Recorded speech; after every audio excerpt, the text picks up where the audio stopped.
Tony Stewart, the 20 car with him. Tony looked awfully good in practice yesterday. Of course, had one of the better cars at Martinsville last week till he lost the right front wheel. And that big round goes somebody there. Is that the 10? Scott Riggs, the 10 car. Caution is out again. Oh, my. Right down in front of everybody. Watch the number 10 up high. I've seen all weekend long, these Cup cars do not like to get high in entering the turn. They seem to like to enter low and slip up, but they don't like going in on the outside like that high. Daryl, the minute he's turned that thing down into turn 3, you could see the back end come out. Travis Quaffle just missing him. This is when it gets really, really ugly, is right along here. He starts back down the hill, and man. Travis Quaffle, 77, just getting by. Look at Jimmy Johnson in the 48 car, our points leader. If you needed any further proof of no racing back to the caution flag, take a look at what happens behind Scott Riggs. Just got in there a little too high. There's just not much grip out wide right there, getting into 3. Ricky Rudd right behind Riggs. And Daryl, that definitely was not a product of anyone being real close to him to take down Force Away. I think he just was up out of the groove too far this early in the race. Jason Leffler. Outside wall is going to be up there still. Just stay on the bottom. Stay on the bottom. Keep coming. Keep coming. Whoa. High. That's so good job. Woo. But guys, take a look at this next angle right now. Look at the 97 car, the blue car right in behind Elliott Sadler. He's sitting there. He's striking. All right, going down this corner, going along here, and all of a sudden, out of probably the top of the corner of his eye, he says, "Oh no, not again! This guy can come back across the racetrack, and here he comes down. Oh me!" It's like it's not going to happen one more time. He couldn't stand another hit, could he, DW? No, he's pretty hurt. That Bristol lick, and then what happened to him in the IROC race here on Friday. He's riding around there with some bruised up ribs. Oh, round goes somebody on the back. Leffler. Everybody scatters. Hang on to it straight if you can off the brake. Somebody got into him. I couldn't tell who it was. I think it was that pedaling off the 2 over there deal again. 23. Here's a look. Oh.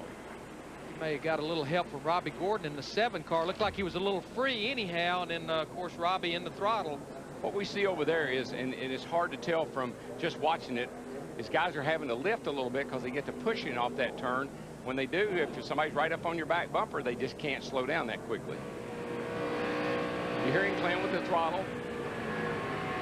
That little playing with the throttle, the guy behind you is wide open. He's going to hit you. Hang on to it straight if you can off the brake. He almost saved it from the inside wall.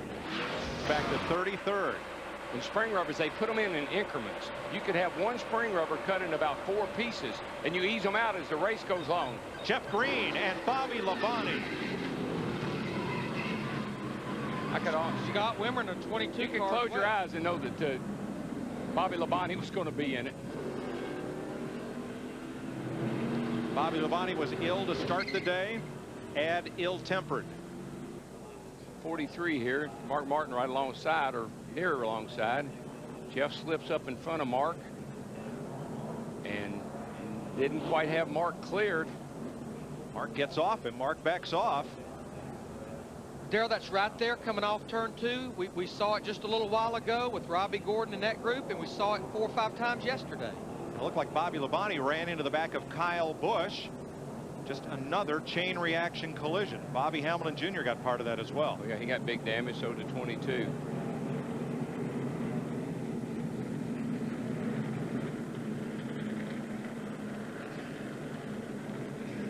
Carl Edwards and Robbie Gordon just squeaked through.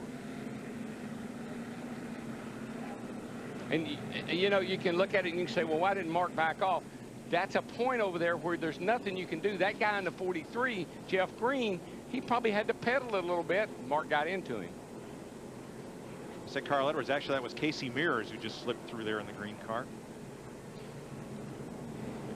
You could see Mark pedal it just for him to let down his team and let somebody else run that car. Well, it's always been a huge debate, Mike, about whether, you know, a driver could have a substitute driver or trouble. Oh, got a car around back there. Robbie Gordon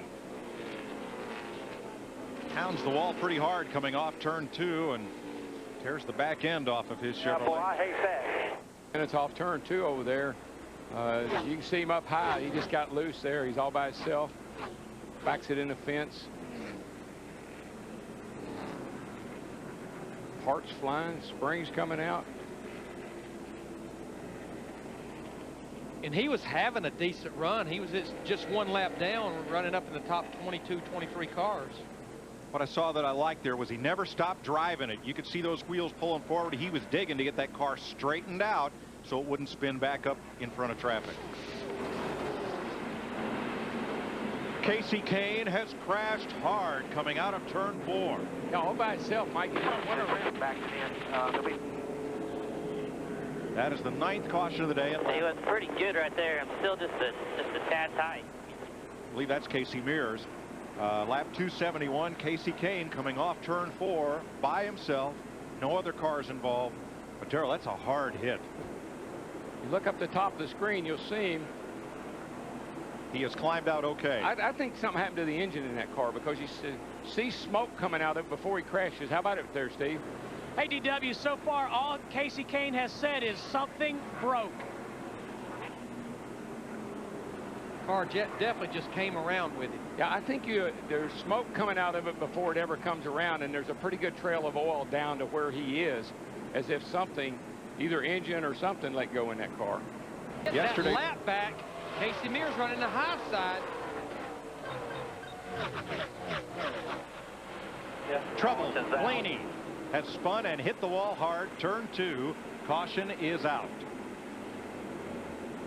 Dave Blaney brought out the first caution They're just today now coming off a 4. and has now brought out the 11th yellow flag. Don't have.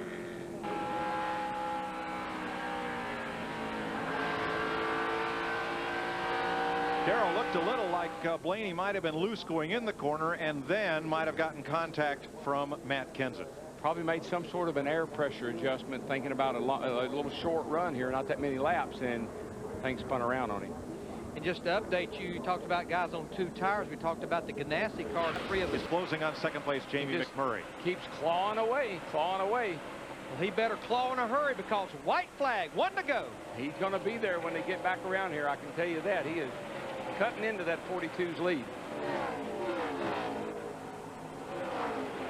But that's the cat right Still there. got plenty of room. Just give yourself plenty of room there to get you a good picture if you can get it off a 4. Give you some room on that 77. I'd say that'd be the thing to do. Greg Biffle's going to lead 219 laps. And for car owner Jack Roush, it's going to be 4 wins with 4 different drivers.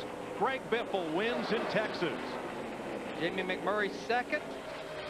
Jimmy Johnson in 3rd. Casey Mears 4th. Sterling Marlin 5th. 3 Ganassi cars in the top 5.